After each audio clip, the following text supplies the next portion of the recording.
The ghost of नयन। परिवार में दहशत थी। नयन गायब थी और सूजो की शादी शाओली नाम की एक रहस्यमय महिला से होने वाली थी। नयन का भाई मोइन और उसकी माँ सब चिंतित थे। मोइन, नयन गायब है और आप लोगों ने हमें इन्फॉर्म करना जरूरी नहीं समझा। सुरजो कहाँ है? मुझे पहले उससे बात करनी है। सूजो अपने कमरे में बंद था। मोइन और नयन की माँ आशा लता ने दरवाजा खटखटाया, लेकिन सूजो ने बात करने से मना कर दिया। सूजो, अंदर से नहीं, मैं अब इन लोगों से बात नहीं कर सकता। नहीं समझेंगे ये लोग, मोइन ने जोर दिया। मोइन, नयन के भाई होने के नाते मुझे हक बनता है कि मैं जानूं कि उसके साथ क्या हुआ है। नयन कहाँ है सुरजो? सूजो आखिरकार दरवाजा खोलता है और बताता है कि वह नयन को खोजने की कोशिश कर रहा है। वह सिर्फ एक सुराग चाहता था कि शाओली नयन को कहाँ ले जा सकती है। इस बीच एक स्थान पर एक गुरुजी नयन को बचाने की कोशिश कर रहे थे, लेकिन उनकी हालत बद से बदतर होती जा रही थी। नयन की माँ परेशान होकर सूजो के घर पर बैठी अन्य महिलाओं से बात करने की कोशिश करती है। नयन की माँ, हम लोग प्लीज बैठकर बात करते हैं। आप लोग पूरी बात सुनेंगे तो? एक अन्य महिला नाराज होकर चिल्लाती है। महिला, अरे अब सुनने सुनाने को बचा क्या है? तुम्हारा भाई उस शाओली से शादी करने की तैयारी कर रहा है। सूजो की बहन बताती है कि यह एक गलतफहमी है। सूजो की बहन, ये सब शाओली दी का किया जा रहा है। शाओली दी ने नयन दीदी को किडनैप करके कहीं छुपा रखा है और इसलिए वो दादा को ब्लैकमेल कर रही है उनके साथ शादी करने के लिए।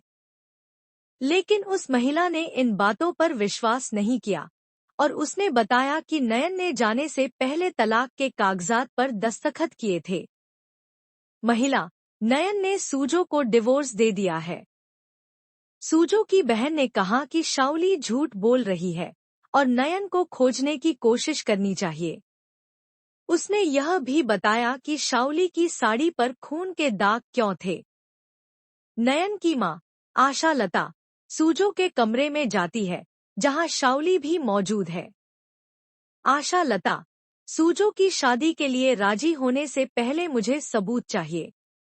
यही कि नयन जिंदा है, कि उसकी सांसें अभी तक चल रही हैं। शाओली नयन के जीवित होने का कोई सबूत देने से मना कर देती है। इस बीच नयन की माँ आशा लता, जो खुद को एक शक्तिशाली महिला साबित करती है, शाओली को चुनौती देती है। आशा लता, तुम सोच भी नहीं सकती कि आशा लता चीज क्या है। मेरे बारे में जानना है ना तो माला से पूछ लो। जब तक इस बात का सबूत नहीं मिल जाता कि नयन जिंदा है, शादी भी नहीं होगी।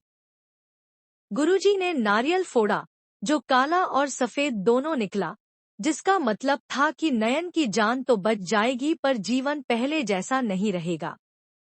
उन्होंने राख और बेलपत्र का उपयोग करके नयन को बचाने की कोशिश की। नयन होश में आती है और मोना से पुलिस को फोन करने को कहती है।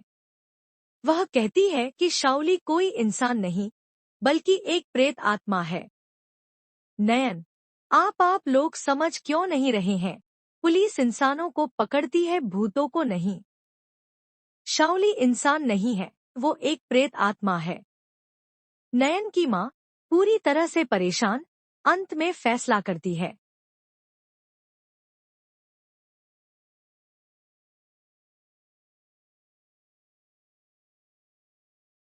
नयन की माँ, नहीं, जब तक नयन नहीं मिल जाती मैं इस घर के बाहर एक कदम भी नहीं रखूंगी। मुझे बस अपनी बेटी की परवाह है। मुझे ऐसा दामाद नहीं चाहिए। जरूरत पड़े तो मैं अपनी बेटी की दोबारा से शादी करवा दूंगी। एक ऐसे इंसान के साथ जो अपनी पत्नी की हिफाजत करना जानता हो। शाओली को यह पता चलता है कि नयन की मां उसे चुनौती दे रही है, लेकिन वह अभी भी अपनी शर्तों पर अड़ी हुई है। शाओली, अगर आप चाहते हो कि नयन वापस आ जाए तो सूजो को मुझसे शादी करनी होगी, क्योंकि अगर यह शादी नहीं हुई तो नयन जरूर मरेगी।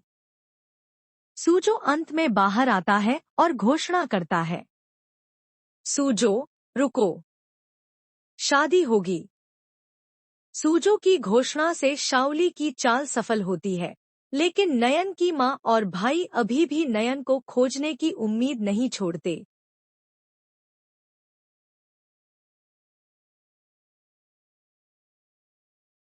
एक आदमी था जो अपने भाई को ढूंढ रहा था। उसका नाम था धैर्य। धैर्य ने अपने भाई को सालों पहले खो दिया था। वह अपने भाई को ढूंढने के लिए हर जगह जाता था, लेकिन वह नहीं मिलता था। एक दिन धैर्य को पता चला कि उसका भाई जिंदा है और वह विक्रांत नाम से जाना जाता है। धैर्य को विश्वास नहीं हुआ, लेकिन उसने अपने भाई को ढूंढने का फैसला किया। जब धैर्य ने विक्रांत को देखा तो वह उसे पहचान नहीं पाया। वह सोच रहा था कि यह उसका भाई है या नहीं। धैर्य ने विक्रांत के पास जाने का फैसला किया, लेकिन वह कुछ कह नहीं पाया।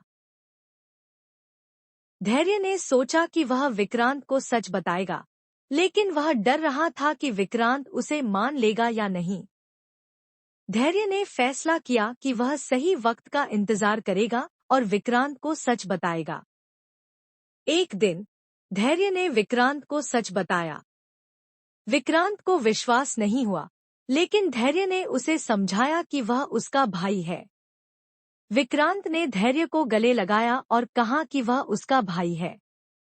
धैर्य और विक्रांत ने अपने परिवार के बारे में बात की। उन्हें पता चला कि उनकी मां को जेल में डाल दिया गया है और उनके पिता ने उन्हें धोखा दिया है।